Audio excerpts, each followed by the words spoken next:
ज्ञान YouTube channel में जुड़े हुए सभी सत्संगी जनों एवं प्रबुद्ध श्रोताओं का स्वागत है। सभी का अभिनंदन है और सभी को मेरा प्रेम पूर्वक जय शिव। वैशेषिक दर्शन के प्रथम अध्याय में जो दूसरा भाग है उसमें पिछले आख्यान में कार्य कारण भाव के बारे में बताया गया कि जो है कारणा अभावात कार्य अभाव, कारण के अभाव से कार्य का अभाव होता है। तात्पर्य यह है कि जो हमारे दुखों का जो कारण है मिथ्या ज्ञान, जब तक वो बना रहेगा तब तक दुख भी बने रहेंगे, क्योंकि दुखों का कारण मिथ्या ज्ञान है, ऐसा हमारे संत शास्त्र बताते हैं। तो ये जो मिथ्या ज्ञान है, मिथ्या ज्ञान के संबंध में चर्चा कर चुके हैं। ब्रह्म सत्य जगत मिथ्या, आचार्य शंकर का सूत्र है, तो एक चूड़ा उड़ गया। तो ये जब तक मिथ्या ज्ञान बना रहेगा, इस जड़ जगत को ही हम चेतन आत्मा समझते रहेंगे, इस शरीर और इंद्रियों को ही जो है इन्हीं की उपासना में लगे रहेंगे, इन्हीं को तृप्त करने में लगे रहेंगे, तो फिर जो है दुखों का भी अंत नहीं हो सकता, दुख भी बने रहेंगे। क्योंकि कारण के अभाव से ही कार्य का भाव होता है और दुखों का कारण मिथ्या ज्ञान है। तो ये जो है जब तक दुख है तब तक समझ लो मिथ्या ज्ञान है, और जहां ज्ञान हो जाता है उस ब्रह्म का, बातों से नहीं, भजन ध्यान से, समाधि से, तो दुख भी हट जाता है। इसीलिए जो महान योगी संत हुए उनके चेहरे पर हमेशा एक आनंद की आभा झलकती रहती है। वो जहां भी जाते हैं आनंद ही फैलाते हैं। तो ये जो है ये कार्य कारण का जो है उस पर चर्चा हुई पिछले आख्यान में, और उसी को जो है आगे बढ़ाते हुए कि जो पहले अध्याय में द्रव्य आदि 6 पदार्थ जो है बताए गए, उनमें से द्रव्य गुण कर्म,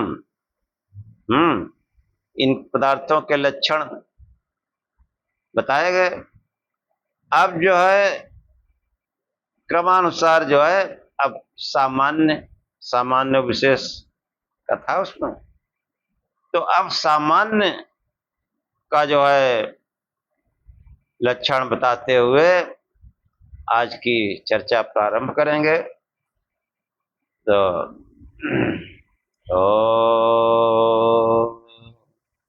असतो मा सद्गमय तमसो मा ज्योतिर्गमय मृत्योर्मामृतं गमय। हे परम गुरु परमात्मा, हमें असत्य से सत्य की ओर ले चलो, अंधकार से प्रकाश की ओर ले चलो, तथा मृत्यु से अमरता की ओर ले चलो। कितनी सुंदर बात है। समस्त ज्ञान इन 3 पंक्तियों में ही समाहित है कि असत्य से सत्य की ओर। जितना भी भौतिक जगत है ये सब असत्य है, केवल ब्रह्म ही सत्य है। इतना जगत है, जगत मतलब जो भी पदार्थ परिवर्तनशील हैं, जन्म मृत्यु, जिनमें बराबर बदलाव होता रहता है, वो सब जगत है, वह ईश्वर नहीं है। ये जो है इस ज्ञान के लिए प्रार्थना की गई। अस्तो मां ज्योतिर, अस्तो मां सद्गमय, तमसो मां ज्योतिर्गमय। जो ये संस्कार अज्ञान का अंधकार है वो उस प्रकाश स्वरूप के चिंतन से, ध्यान से दूर हो जाता है। और प्रकाश के उत्पन्न होने पर भी जो मृत है उसका भय बना रहता है। इसलिए जो है अंत में प्रार्थना की गई कि मृत्यु से अमरता की ओर चलें, अपने आत्म स्वरूप को जाने, क्योंकि आत्मा जो है वो अमर है। नयनम छिदंत शस्त्राणि, नयनम दहत पावका, नयनम क्लेदयंतापो, नयनम शोषित मारता। जब तक हम अपने को जो है मन बुद्धि अंतःकरण और बाह्यकरण ये समझते रहेंगे तब तक जो है वो भय भी बना रहेगा।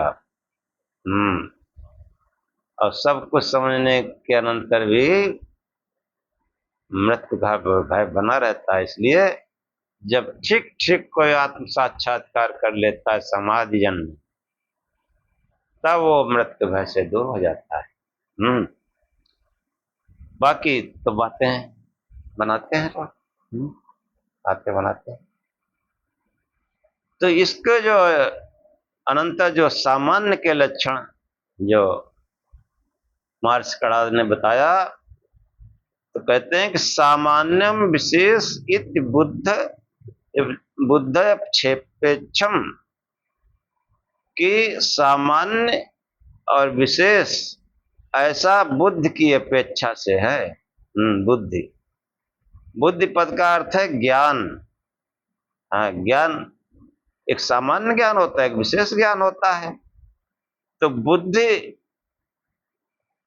अपेक्षम, बुद्धि के कारण जो है ये जो है सामान्य और विशेष है। जिन अनेक पदार्थों में समान जैसा ज्ञान होता है, वह ज्ञान उन पदार्थों में एक सामान्य नामक धर्म का बोध कराता है। ऐसा सामान्य उस समय विशेष कहा जाता है जब उसका आधार क्षेत्र विस्तृत क्षेत्र से हटकर सीमित रहता है। इसी आधार पर सामान्य दो प्रकार का है, पर और अपर। अधिदेश वृत्ति सामान्य पर और अल्प देश वृत्ति अपर है। यह पहला सामान्य, दूसरा विशेष। कि सब कुछ जान रहे तो फिर कुछ नहीं जान रहे। और जब एक क्षेत्र में ले जाएंगे, एकाग्रता करेंगे, तो फिर विशेष ज्ञान उत्पन्न होता है। सर्वाधिक देश वृत्ति सामान्य केवल एक है, सत्ता सामान्य। यह द्रव्य गुण कर्म तीनों में रहता है। द्रव्य गुण कर्म तीनों में सत यानी बुद्धि समान रूप से देखी जाती है। तीनों में समान रूप से सत बुद्धि का होना उनमें सत्ता सामान्य के होने का बोधक है। ये सामान्य कभी विशेष नहीं कहलाता, क्योंकि इससे अधिक क्षेत्र अन्य किसी सामान्य का नहीं है। इसकी अपेक्षा अल्प देश वृत्ति सामान्य द्रवत्व गुणत्व कर्मत्व है। ये सामान्य यथाक्रम समस्त द्रव्यों गुणों और कर्मों में रहते हैं। समस्त द्रव्यों में समान बुद्धि का जनक होने से द्रव्यत्व सामान्य है, पर सत्ता के समान यह गुण कर्मों में नहीं रहता। गुण कर्मों से व्यावृत है। व्यावृत मतलब हटा हुआ है। इसी कारण सत्ता की अपेक्षा अल्प देश वृत्ति है, तब इसका नाम विशेष हो जाता है। एक सामान्य तौर पर होता है, सब कुछ पढ़ लिए, और एक किसी विषय विशेष में जो है तब उसको जो है अल्प देश इसीलिए कहा गया।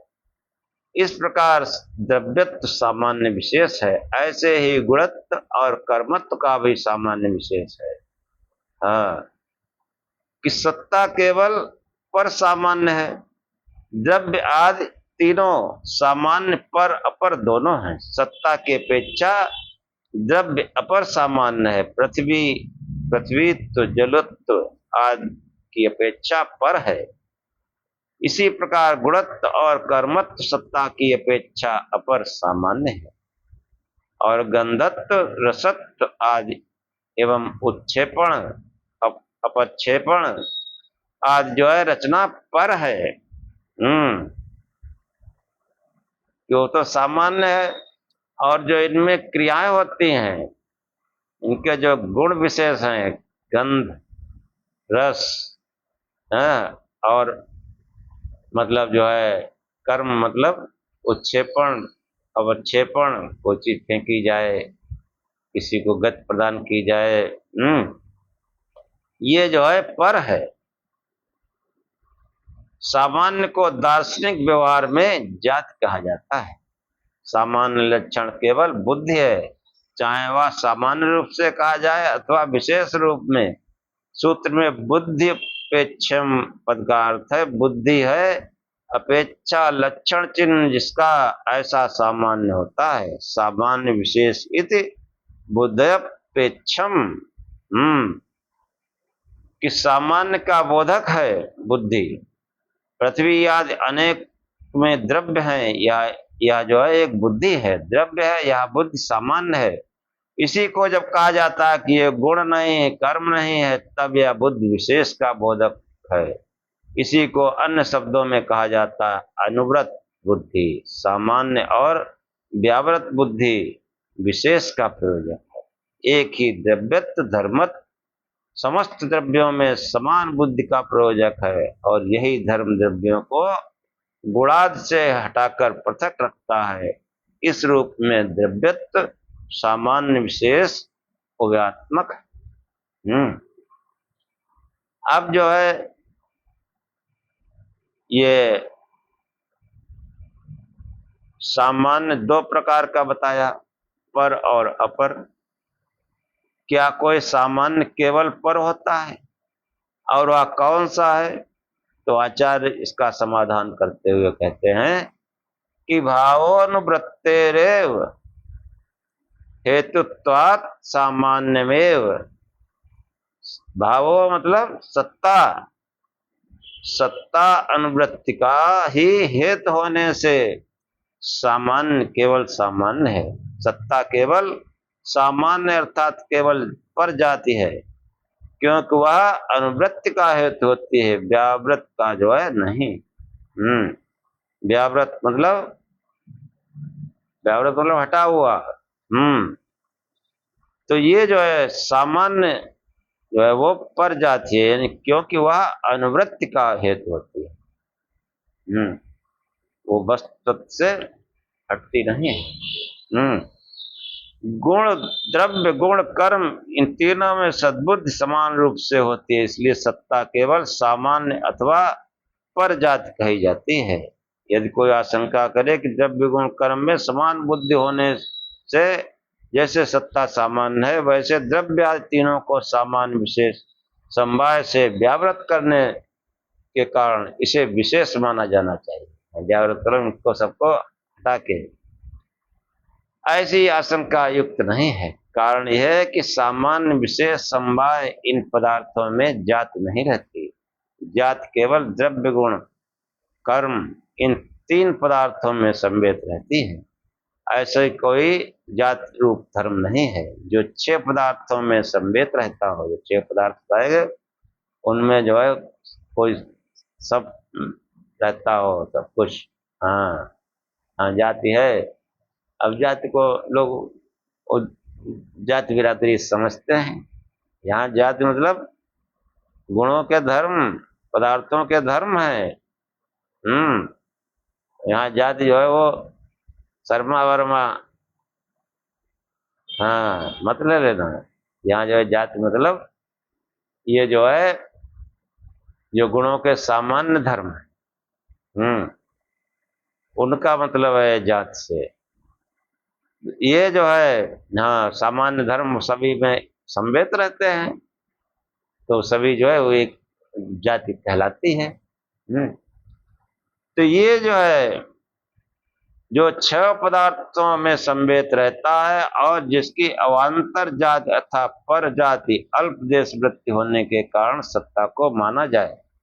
जिन पदार्थों में जात संवेत रहती है उन्हीं में अल्प देश अधिदेशक वृत्ति की संभावना की जाएगी, क्योंकि जाति रूप धर्म द्रव्य गुण कर्म तीनों में संवेत रहता है, इसलिए अल्प देश अधिदेश वृत्ति का होना इन्हीं में देखा जाएगा। सामान्य विशेष समवाय में कोई जाति रूप धर्म संवेत नहीं रहता, अतः सामान्य विशेष संज्ञा के लिए उनका उपयोग नहीं किया जा सकता है। फलतः सत्ता जात केवल सामान्य है, विशेष नहीं।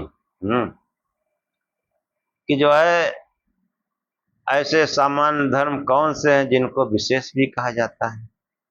हाँ, कि ऐसे कौन से सामान्य धर्म है जिनको विशेष भी कहा जाता है? तो उसको समझाते हुए मार्क्सवादी कहते हैं कि द्रव्यत्वम गुणत्वम कर्मत्वम च सामान्यान विशेषाश्च। द्रव्यत्व गुणत्व कर्मत्व और सामान्य विशेष होते हैं, और कि द्रव्यत्व गुणत्व और कर्मत्व सामान्य विशेष जाति है। केवल यही 3 जात सामान्य विशेष हो ऐसा नहीं है। द्रव्यों में पृथ्वीत्व जलत्व आदि गुणों में, गंधत्व रसत्व आदि कर्मों में उत्क्षेपण अवक्षेपण आदि जातियां भी सामान्य विशेष हैं। सूत्र के च पद से ऐसी सब जातियों का संग्रह समझना चाहिए। पृथ्वीत्व की अपेक्षा द्रव्यत्व पर जाति है, पृथ्वीत्व की अपेक्षा द्रव्यत्व पर जाति है। अपर जाति और पर जाति, पर और ऊपर बताया गया। तो पृथ्वी जो है वो उसकी अपेक्षा जो रसत्व है द्रव्यत्व पर जाति, इस स्थिति में वह सामान्य है और सत्ता की अपेक्षा अपर जाति होने से विशेष है। इसी प्रकार पृथ्वीत्व जाति घटत्व की अपेक्षा पर होने से सामान्य है और द्रव्यत्व की अपेक्षा अपर होने से विशेष है। कि जो है पृथ्वी है उससे घड़ा बना, लेकिन पृथ्वी जो है पृथ्वी तो सामान्य बात है और घट विशेष हो गया। सत्ता किसी की अवान्तर जात नहीं है, इसलिए वह केवल पर सामान्य है। इसी प्रकार घटत्व की कोई अन्य अवान्तर जात नहीं, इसलिए घटत्व केवल अपर सामान्य। कि 6 पदार्थों में एक विशेष नामक पदार्थ कहा गया, क्योंकि सामान्य विशेष में विशेष पद उसी पदार्थ का निर्देश करता है। यदि ऐसा है तो 6 पदार्थ 6 हैं, इन कथन का विरोध होगा। हाँ, कि जो विशेष भी तो अलग पदार्थ बताया गया।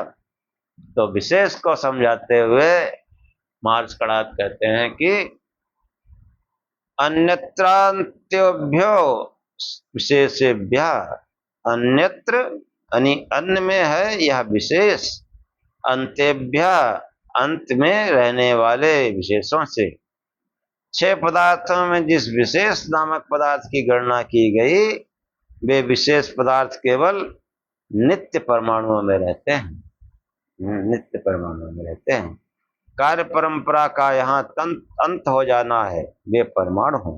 हाँ, कि वो फिर और आगे उसमें कार्य परंपरा का अंत हो जाता है। परमाणु जो है उसी से फिर कार्य होता है, संयोग से वियोग से तो पदार्थ का निर्माण होता है।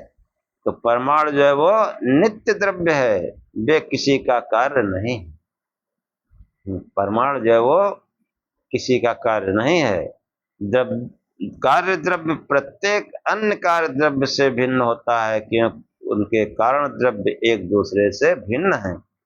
जो तंत्र एक पट के कारण है वे अन्य पट के कारण नहीं है, इसलिए एक पट के कारण द्रव्य उस पट को अन्य पट आदि कार्यों से अलग रखते हैं, पृथक रखते हैं। तात्पर्य है कि एक कार्य द्रव्य दूसरे कार्य द्रव्य से भिन्न है। यहाँ भेदक या व्यावर्तक, हाँ, प्रत्येक कार्य के अपने कारण अवयव है। परंतु परमाणु का कोई कारण नहीं होता, तब एक परमाणु दूसरे परमाणु से भिन्न है। हाँ, इसे हाइड्रोजन परमाणु है, ऑक्सीजन परमाणु है, हीलियम है, कार्बन है, ये सब अलग अलग हैं। तो ये जो है इसका भेदक या व्यावर्तक कौन होगा? आचार्य ने व्यावर्तक रूप में प्रत्येक परमाणु में एक विशेष नामक पदार्थ का होना स्वीकार किया है। विशेष पदार्थ जैसे जो ऑक्सीजन है, ऑक्सीजन का परमाणु तो उससे एक विशेष पदार्थ बनता है। ऐसे ही जितने भी परमाणु हैं उनसे एक विशेष पदार्थ बनता है। वो जो है मतलब परमाणु क्योंकि अनंत हैं, वे विशेष नामक पदार्थ भी अनंत हैं। सूत्र का बहुवचनांत पद इसी भाव को व्यक्त करता है कि अन्यत्र अंत्यभ्य विशेषेभ्य। तो यहाँ जो विशेष पद है ये बहुवचन से है कि जो है परमाणु जो है अनंत है, इसलिए विशेष नामक पदार्थ भी अनंत है। यह विशेष केवल परमाणुओं में रहते हैं, परंतु सामान्य विशेष पद से कथित विशेष धर्म उनसे अन्यत्र रहते हैं, केवल कार्य पदार्थ में। इसलिए अंत्य विशेष को इस विशेष के साथ नहीं जोड़ना चाहिए। इनका अपने अपने रूप में सर्वथा पृथक अस्तित्व है। इतना समझ लेने से पदार्थ की संख्या 6 संख्या में कोई व्याघात नहीं होता है। पदार्थ 6 ही मानेंगे।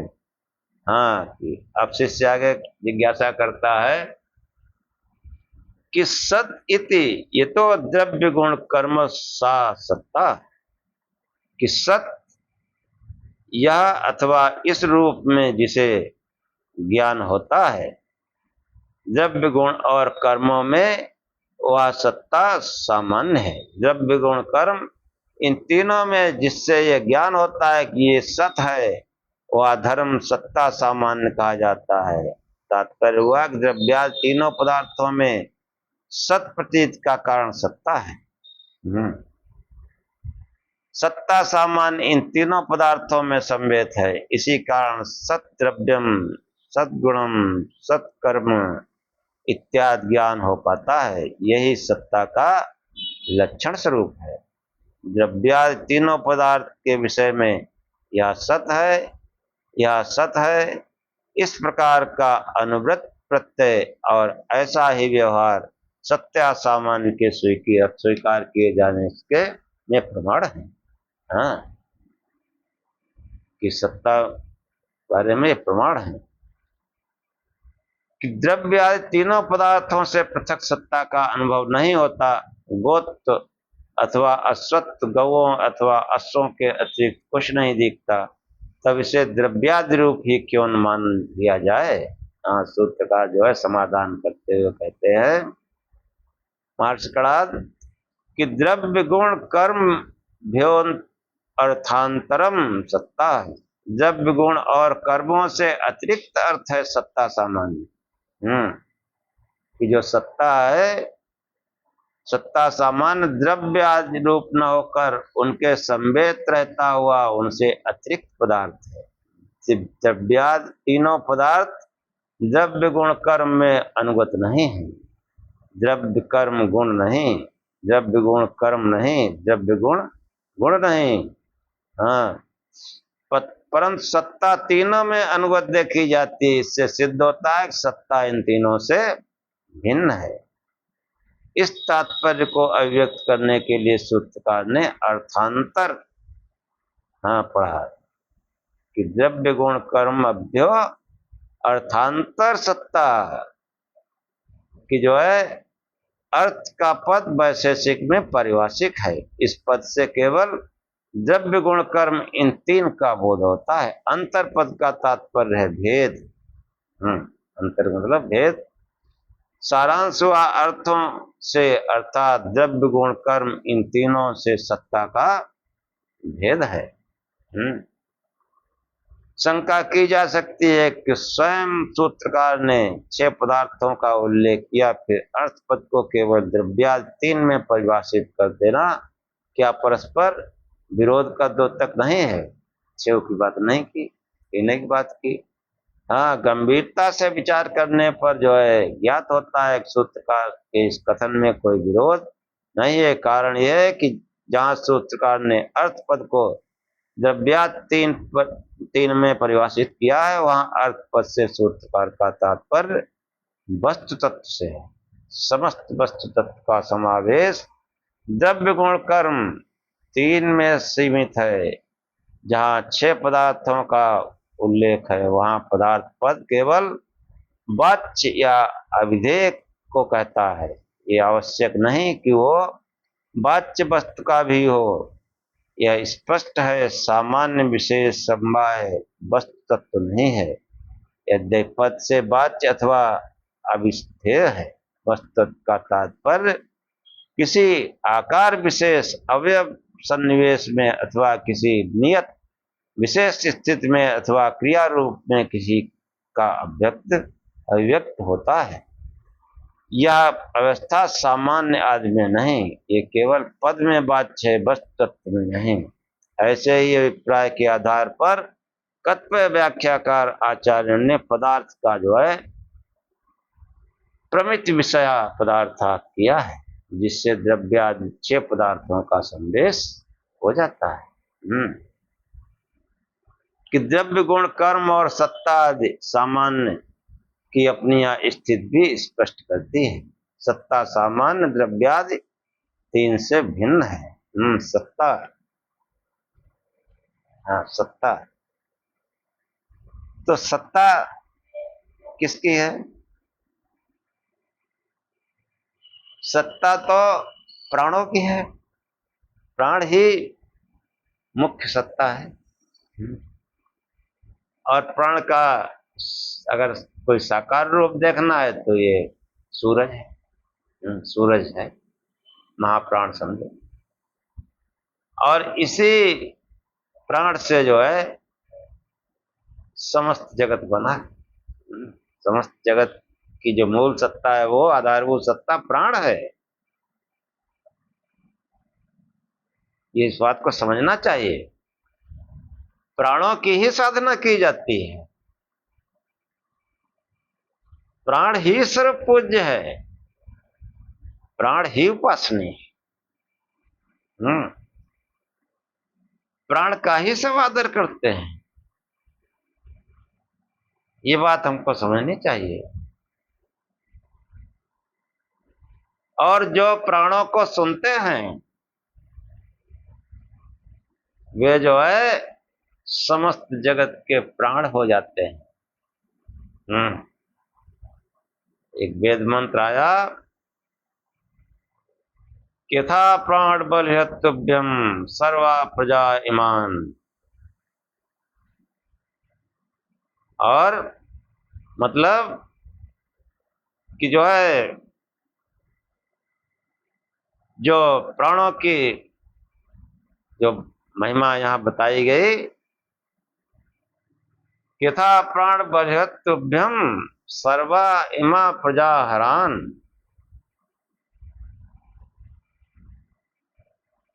कि मतलब हे प्राण,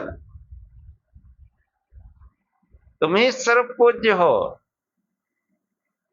ये जो है समस्त जो सत्ताएं हैं, वो तुम्हारे लिए ही, जो सत्ताएं हमको दिखती हैं तुम्हारे लिए ही बलि को लाती हैं। बलि को यानी भेंट को लाती हैं। बलि मतलब भेंट को लाती हैं। यदा प्राण बलिहत्तुभ्यम, तुम्हारे लिए बलि को लाती हैं, भेंट को लाती हैं। हाँ, इस बात को ऐसे समझो कि प्राण जो है वही सर्वपूज्य कैसे है। हम जैसे कोई बालक होता है तो उसके पालन पोषण में माँ बाप और बड़े बुजुर्ग लगे रहते हैं कि इसका प्राण बलिष्ठ हो, प्राणेश तो विकसित होता है। प्राण से ताकतवर होता है। और किसी के प्राण संकट में आ जाए तो देखो लोग कैसे उसकी सेवा में जुटते हैं। यहां तक कि जैसे कोई आदमी एक्सीडेंट हो जाए तो लोग लफड़े से बचने के लिए थोड़ा अवॉइड करते हैं, लेकिन अंदर से होता है यार इसकी मदद की जाए। बहुत से लोग लफड़ों को किनारे करके तुरंत उसको मालूम पड़ा अस्पताल पहुंचाए। इस बीच में वो अपना पैसा भी खर्च करेंगे। हाँ, कोई जैसे जब तक नहीं घर परिवार को आया तब तक कोई छोटी मोटी दवाई वाई है वो भी ला के दे देंगे, भैया कैसे वो बच जाए, बच क्या जाए। प्राणों की बात है, प्राणों के जो है बचने के लिए समस्त प्रयत्न किए जाते हैं। कि प्राण संकट में होता है तो सब उस प्राण को बचाने के लिए प्रयत्नशील हो जाते हैं। और देखो कोई बहुत धनाढ्य व्यक्ति हो, हाँ, बहुत उसका सब नाम है, धन दौलत फैली पड़ी है, बड़े बड़े उद्योग व्यवसाय चल रहे हैं, और कोई मालूम पड़ा माफिया बदमाश उसने कोई 3 तिकड़म लगा के पकड़ लिया, उसको अपहरण कर लिया, और फिर वो कहता है राइफल इधर ही रखता है सीने पर, कहता मंगाओ 10 करोड़। तो वो खबर भेजता है। हाँ, कई डाकू वाकू जो ऐसे कोई घर में डकैती पड़ती है, अब तो डकैतियां पड़ती नहीं, पहले पड़ती थी, अब भी पड़ती हैं, लोग दिन दहाड़े घुस जाते हैं। और मालूम पड़ा कि वो सीने पर रिवॉल्वर बंदूक रख के सब माल निकलवा लेते हैं। वो घर का मालिक भी कहता है भैया हमारे प्राण बख्श दो, ये लो तिजोरी चाबी, ये जो कुछ घर में है सब ले जाओ। हाँ, क्योंकि प्राण ही जो है सर्व पूज्य है। अब जो है दूसरा खेल देखो, अध्यात्म में ये प्राण ही जो है इसी का खेल है। अष्टांग योग में प्राणायाम कहा गया कि यम नियम आसन प्राणायाम। अब प्राणायाम जो है, इस प्राणायाम के द्वारा ही वो परमात्मा के पास मनुष्य पहुंचता है, इस प्राण के बल से ही। कि प्राण की अगर उत्पत्ति आप समझना चाहते हैं, प्राण की उत्पत्ति उस आत्मा से हुई है। और ये प्राण ही जो है उस आत्मा को, यानी जीवात्मा को परमात्मा तक ले जाता है। तो जब कोई ध्यान करता है तो उसका प्राण पहले बलिष्ठ होता है, और ये प्राण ध्यान करने की प्रक्रिया क्या है कि चित्त वृत्तियों का निरोध। जो प्राण सांसारिक पदार्थों में, सांसारिक विषयों में लगा हुआ था, अब उधर से इसका निरोध होकर के अंतर में जो प्रकाश स्वरूप का चिंतन करने लगता है। फिर ये जो है प्राण जो है ये पावरफुल हो जाता है। पावरफुल, आत्मा से जुड़ते ही, उधर मुंह करते ही पावरफुल हो जाता है। और जो प्राणायाम होता है, प्राणों का संयम होता है, तो प्राणायाम जो है जब सिद्ध होने लगता है तो क्या होता है कि ततो क्षीयते प्रकाश आवरणम। महर्षि पतंजल कहते हैं कि ततो क्षीयते प्रकाश आवरणम। पहले तो प्राणायाम समझाया, श्वास प्रश्वास और गति विच्छेदा। मतलब वही श्वास प्रश्वास, श्वास मतलब निकालना और श्वास को लेना और श्वास को रोक देना। तो श्वास प्रश्वास और गति विच्छेदा, इसकी गति को रोक देना। यही रेचक कुंभक पूरक है। बाह्य अभ्यंतर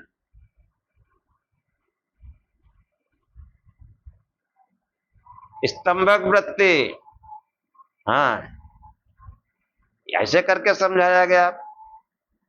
और फिर महर्षि पतंजलि कहते हैं कि जो है बाह्य अभ्यंतर विषयाक्षेपी चतुर्था, कि चौथे प्रकार का जो प्राणायाम बताया, जो जन सामान्य के लिए उपयोगी है, कि श्वास कब बाहर जा रही, कब अंदर आ रही, कब रुक रही, कब नहीं रुक रही, इन विषयों का क्षेप कर जाओ।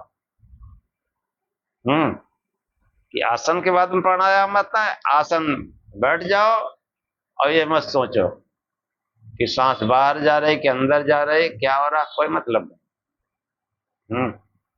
ये चौथे प्रकार का प्राणायाम है। ध्यान करोगे तो ये चौथे प्रकार का प्राणायाम सिद्ध होता है और यह स्वतः होता है।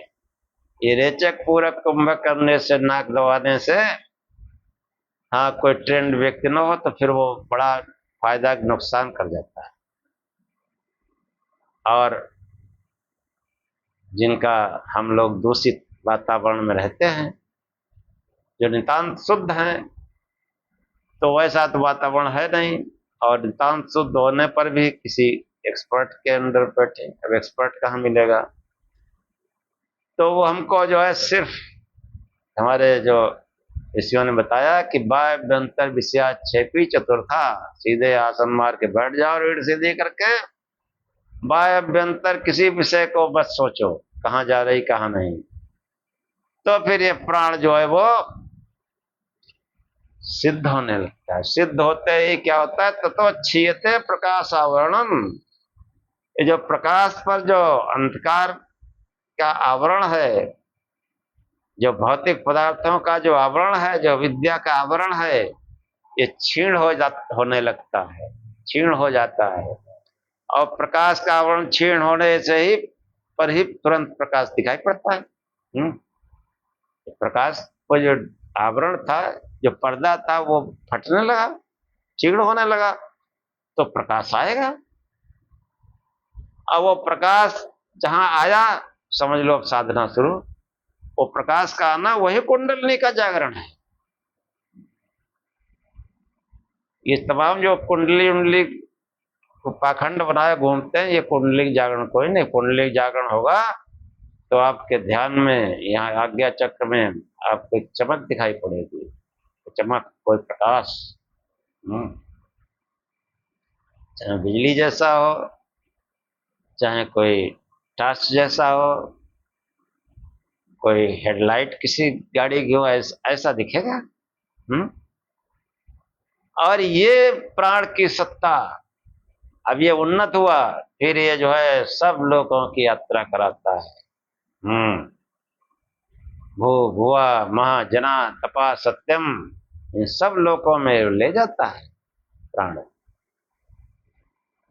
और लोक, ये लोक, इन्हीं को हठयोग की भाषा में चक्र कहते हैं। हाँ, मूलाधार, स्वादिष्ठान, मणिपूरक, अनाहत, विशुद्ध, आज्ञा, सहस्रार, यानी ब्रह्मरंध्र। तो इन सब चक्रों में जो है वो प्राण ही ले जाता है। हाँ, पूरे ब्रह्मलोक को ले जाके रख देता है जीवात्मा को ब्रह्मलोक में। अब ब्रह्मलोक में पहुंच गए, अब वहां लगे रहो। हाँ, कभी जो है उस ब्रह्म का साक्षात्कार भी हो जाएगा। तो ये जो सत्ता जो है, मुख्य सत्ता प्राणों की है। यही सत्ता जो है सर्वपूज्य है। जो साधना होती है प्राणों की जाती है, परमात्मा ही नहीं। प्राण वो साधन है जिस आत्मा को इस संसार में भी भ्रमण कराता है। वो यही प्राण जो है उसको परमात्मा से मिला देता है, परमात्मा से। ये सांसारिक पदार्थों में विषय भोगों में लगा रहता है, उसका चिंतन करता रहता है, तो ये प्राण जो है क्षीण हो जाता है, कमजोर हो जाता है। और यही जब उस आत्मस्वरूप अपनी आत्मा को, यानी जहां से उत्पन्न हुआ है, जहां से पावर लेके उत्पन्न हुआ, उधर को जब चल लेता है तो पावरफुल हो जाता है, इतना पावरफुल हो जाता है कि सब लोगों को पार करता हुआ उस सत्य लोक में जाकर ठहर जाता है। हाँ, उससे आगे इसकी कोई पहुंच नहीं। वहां से फिर ये आत्मा जो है, कि जैसे ऐसे समझो किसी से आप मिलने गए हैं, तो जिस सवारी से गए हैं, चाहे वो 11 नंबर की गए हो, मतलब पैरों से, और चाहे मोटरसाइकिल, चाहे कार से, चाहे चाहे जिससे गए हो, तो वो सवारी कहां तक जाएगी? उस घर तक जाएगी। आप सवारी से नीचे आओ, अब उस घर मालिक को आवाज दो, घंटी बजाओ, और उसका मन होगा तो गेट खोलेगा, नहीं नहीं खोलेगा। हाँ, उसके मकान तक तो पहुंच गए। ऐसे ही ये सहस्रार ब्रह्मरंध्र, वहां से ब्रह्मरंध्र खुलता है, ब्रह्म का द्वार खुलता है, वहां तक ये ले जाके रख देता है प्राण। और ये जो सांसारिक पदार्थों में लगे हैं, जो परिणामी तत्व हैं, उनकी उपासना में लगे हैं, जीने मरने वालों की उपासना में लगे हैं, ये तो उसको समझ भी नहीं सकते, उस शक्ति को। इनका तो उस आत्मा की तरफ मुख भी नहीं है। बकवास चाहे जितनी करें, और हजारों लाखों में भीड़ भी हो जाए, उससे भी कोई फर्क नहीं पड़ता है। कि कोई जो है हजारों लाखों में कोई एक व्यक्ति अध्यात्म की ओर चलता है, बाकी धार्मिक बाजा बजाते हैं सब।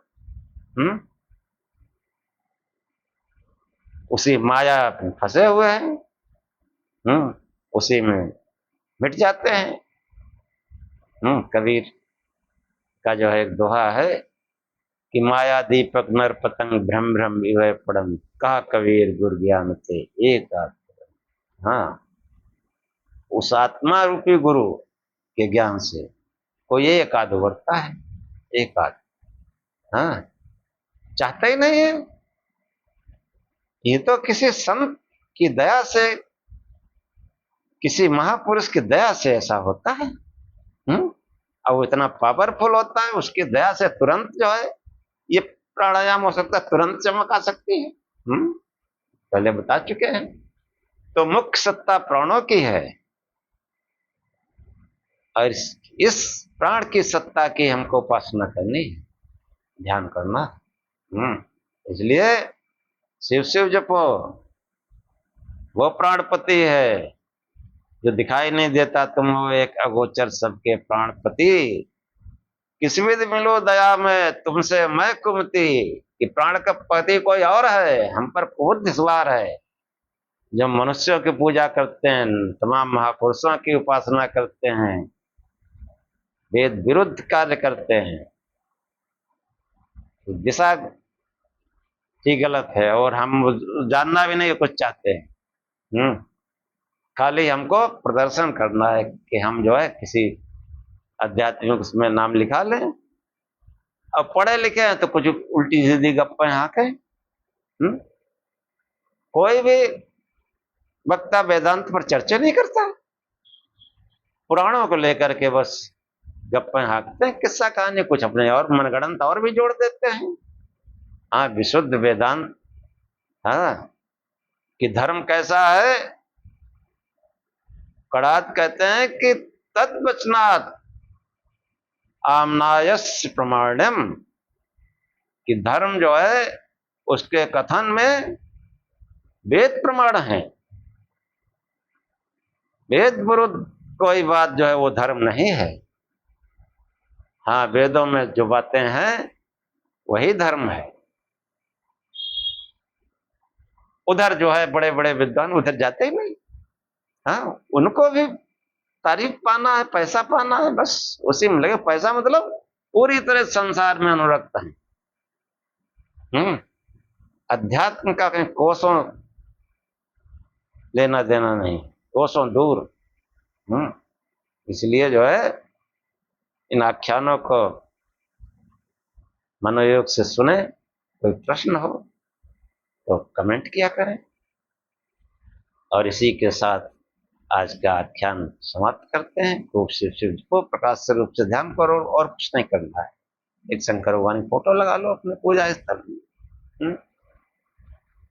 ओम सहनाववतु सहनौ भुनक्तु सह वीर्यं करवावहै तेजस्विनावधीतमस्तु मा विद्विषावहै।